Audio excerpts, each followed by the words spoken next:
Hello guys, welcome to the Fifth Down Huddle. Real quick, I'm going to ask you to subscribe and like the video if you do like it.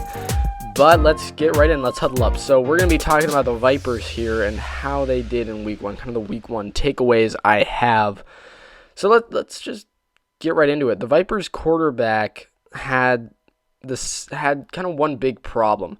On the Vipers' first drive, it ended in an interception, which seemed to be a forced pass from the Vipers quarterback. I mean, the Vipers quarterback had several problems, but one that was really looming was when he was experiencing heavy pressure, he just really forced it. And even when he wasn't experiencing pressure, he rolled out of the pocket a lot. And, you know, what I mean by that is even when the pocket was good, which means the offensive line is kind of holding that circle for the quarterback to hang out in while he looks for a pass. Even when it was fine, Murray, the Vipers' starting quarterback, would roll out of the pocket and look to make a big-time play when he really didn't need to, where it looked like if he just had hung out in the pocket, he would have been able to find an open pass. And by rolling out of the pocket, you cut the field in half because you can't cross-body it to the other half. Now you only have one half of the field to work with, and all the receivers go into strict scramble drill because if they're on the other side of the field that you're opposite of, you know, they know they're not getting the catch. They're all going to be trying to get to your side, and it really just messes up the play, and there's really no need to turn it into that, and I feel like Murray really panicked and felt like he had to do more than he had to.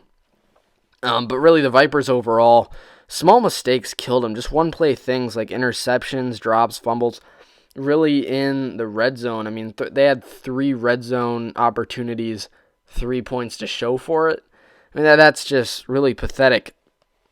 It's like the Vipers, they could have won that game. I mean, they had the chances to score 24 points in that game.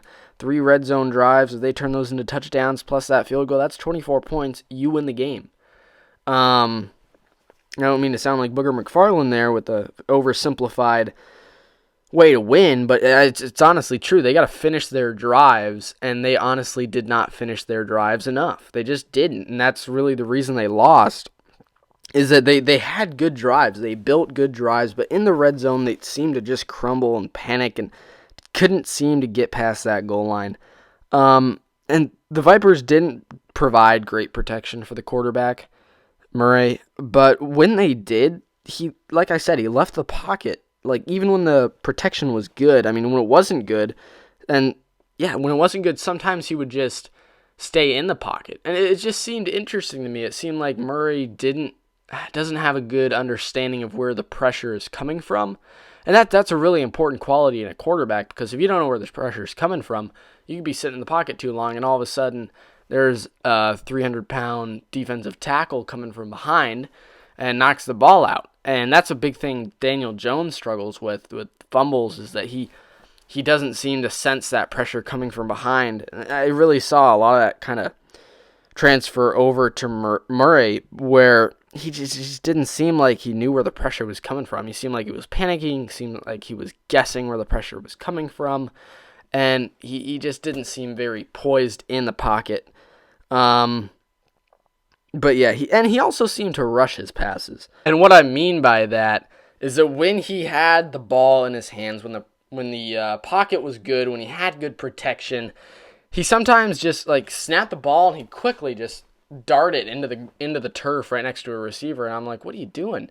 You have time, just wait a second for something to get open, just sense that pressure. It seemed like sensing the pressure was really the Vipers quarterback's biggest mistake, and his second interception came right near the end of the first half, and it really killed me inside, because that is the worst time you can throw an interception right there, or at least one of the worst times, because your team's down 17-0. You need to do something to bring your momentum back up, or at least not bring your momentum even lower. And they were in the red zone, they had a shot, but Murray, he threw a pick, and it was one of the worst times you can do it, because now, rather than maybe even just having a field goal to cut it to a 2-possession game, 14-point game, he made it so that there's nothing really to look good on that half, and it really just leaves a bad taste in the offense's mouth.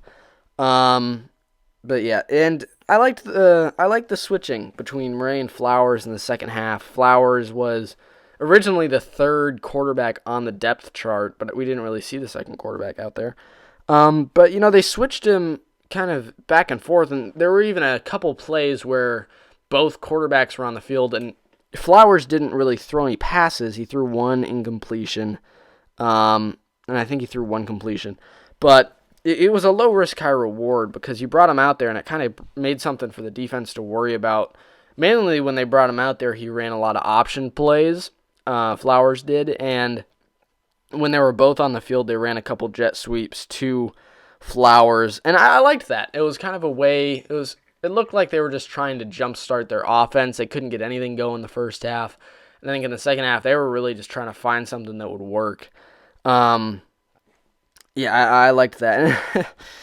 Coming in the second half, after Flowers started the second half, and the second Murray came on, it was kind of poetic justice that he fumbled on his first play back. And the Vipers did recover it, but it was just fourth down, so they'd have to punt it anyways. But again, it just showed the lack of knowing where pressure is coming from, and really how good he has it in the pocket and how bad he has it in the pocket. Now, one really good takeaway to take from the Vipers is that, I almost said Vikings, is that I liked how they attacked the run in the second half. They were thinking, or at least what I believe they were thinking, was, we have to calm down Murray. He's throwing the ball all over the place. He doesn't seem poised, doesn't seem calm. Let's run the ball. Let's create a constructed drive on the ground and, just calm him down. And they did that well. They had a great first drive in the second half. They kind of marched down the field with the run. And in the end, it didn't amount to anything. But I did like that. I like that they were able to run the ball, showing that the quarterback position isn't very solid for the Tampa Bay Vipers. It's great to know that their running game can be. And it's kind of the opposite for the Guardians, where their run game was not very strong at all. But their pass game was pretty strong. So for the Vipers looking forward to week 2, I think we just got to look for that run game more. They have to attack that run game and use the run game to complement the pass game. Bring more open looks to Murray. Run some bootlegs, some play actions. We saw that Murray likes to run out of the pocket, so run some bootlegs where he's designed to do that, where it helps the play rather than hurts it. Find Murray's weaknesses and try to create instances that will help him with that. I don't love Murray sitting back in the pocket trying to throw because he doesn't seem to do very well. That's kind of 50-50 about whether he makes a bad or a good decision.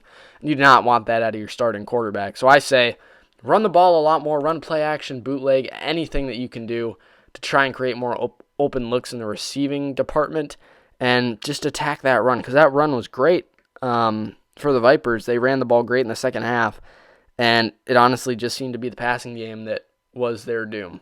So the Vipers, not a ton of good things to look at, but you take away a couple mistakes, a couple simple mistakes, and that very well could have been a competitive game. So Vipers fans, keep your heads up. There's a lot to look forward to. The run game is there.